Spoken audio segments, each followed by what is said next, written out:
رضی اللہ تعالی عنہما۔ حضرت بلال حبشی رضی اللہ تعالی عنہما ان 7 صادقین میں سے ہیں جو ابتدائے اسلام ہی میں مسلمان ہو گئے تھے۔ حضرت بلال حبشی امیہ بن حلف کے غلام تھے اور بکریاں چرانے کی ڈیوٹی دیتے تھے۔ ایک دن ایک آواز آئی، اے چرواہے، کیا تمہارے پاس دودھ ہے؟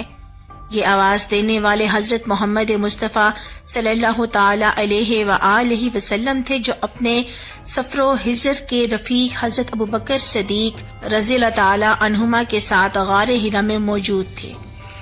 حضرت بلال حبشی نے قریب آ کر آواز سنی اور عرض کیا، جناب میری بکریوں میں کوئی بکری دودھ دینے والی نہیں، اسی لیے معذرت چاہتا ہوں کہ آپ کی تمنا پوری نہ کر سکا۔ رسول اکرم صلی اللہ تعالی علیہ وآلہ وسلم نے فرمایا، اگر اجازت ہو تو سامنے والی بکری کو دیکھ لیا جائے، ہو سکتا ہے اس سے دودھ مل جائے۔ سیدنا بلال حبشی نے عرض کیا، مجھے کوئی اعتراض نہیں، دیکھ لیجئے، لیکن یہ ممکن نہیں کہ ایک دودھ نہ دینے والی بکری سے دودھ حاصل کر لیا جائے۔ حضور اکرم صلی اللہ تعالی علیہ وآلہ وسلم نے ارشاد فرمایا، اجازت دینا تیرا کام اور بکری کے تھنوں میں دودھ بھر دینا اللہ تعالی کا کام ہے۔ حضرت بلال حبشی رضی اللہ تعالی عنہما نے بکری پیش خدمت کی۔ رسول اکرم صلی اللہ تعالی علیہ وآلہ وسلم نے اللہ کا نام لے کر جب بکری کے تھنوں کو ہاتھ لگایا تو بکری کے تھنوں سے دودھ جاری ہو گیا۔ سبحان اللہ۔ اس واقعے کے بعد سیدنا بلال حبشی رسول اکرم صلی اللہ تعالی علیہ وآلہ وسلم کے قریب ہونے لگے۔ ایک دن رسول اللہ صلی اللہ تعالی علیہ وآلہ وسلم نے فرمایا، اے بلال، میں اللہ تعالیٰ کا رسول ہوں، اللہ ایک ہے، اس کا کوئی شریک نہیں، تمہارا کیا خیال ہے؟ حضرت بلال حبشی جو پہلے ہی اپنا دل نبی کریم صلی اللہ تعالی علیہ وآلہ وسلم کو دے چکے تھے، فوراً بولے، لا الہ الا اللہ محمد الرسول اللہ۔ بس اسی دن سے حضرت بلال حبشی رسول اکرم صلی اللہ تعالی علیہ وآلہ وسلم کی محبت کے ایسے اسیر ہوئے کہ آخری سانس تک یہ تعلق قائم رہا۔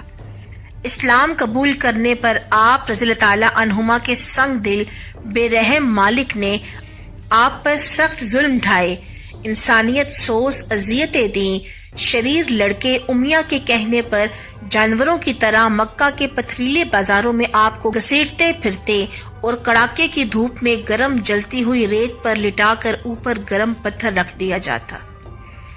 حضرت بلال حبشی کا ظالم آقا اپنے ناپاک ہاتھوں سے ان کے معصوم پر نور چہرے پر بے تحاشا تھپڑ مارتا اور شرک کرنے کے لیے مجبور کرتا، مگر یہ ہر حالت میں ایک ہی نعرہ لگاتے، اللہ ایک ہے، اللہ ایک ہے، اس کا کوئی شریک نہیں۔ سبحان اللہ۔ ایک دن ابو جہل، امیہ بن حلف اور ان کے دوسرے شریر ساتھیوں نے اس قدر آپ کو مارا پیٹا کہ تمام جسم لہو لہان ہو گیا۔ آخرکار تھک کر کہنے لگے، بلال، آج جو فیصلہ کرنا ہے کر لو، اسلام چھوڑ دو یا جان سے مار دیا جائے گا۔ سو حضرت بلال حبشی رضی اللہ تعالی عنہما نے فرمایا، میرے جسم سے میری جان تو نکال سکتے ہو مگر ایمان کو نہیں نکال سکتے۔ اتفاق سے سیدنا صدیق اکبر ادھر سے گزرے تو حضرت بلال حبشی کو کفار کے ہاتھوں پٹتا دیکھ کر بےتاب ہو گئے اور آنکھوں میں آنسو ڈبڈبا گئے۔ کفار سے مخاطب ہو کر فرمانے لگے، آخر اس مسکین پر کب تک ظلم کرتے رہو گے؟ واپسی پر حضرت بلال حبشی پر ہونے والے مظالم کا ذکر رحمت للعالمین سے کیا تو رحمت للعالمین حضرت محمد مصطفیٰ صلی اللہ تعالی علیہ وآلہ وسلم کی آنکھیں حضرت بلال حبشی کے مصائب سن کر اشک بار ہو گئیں۔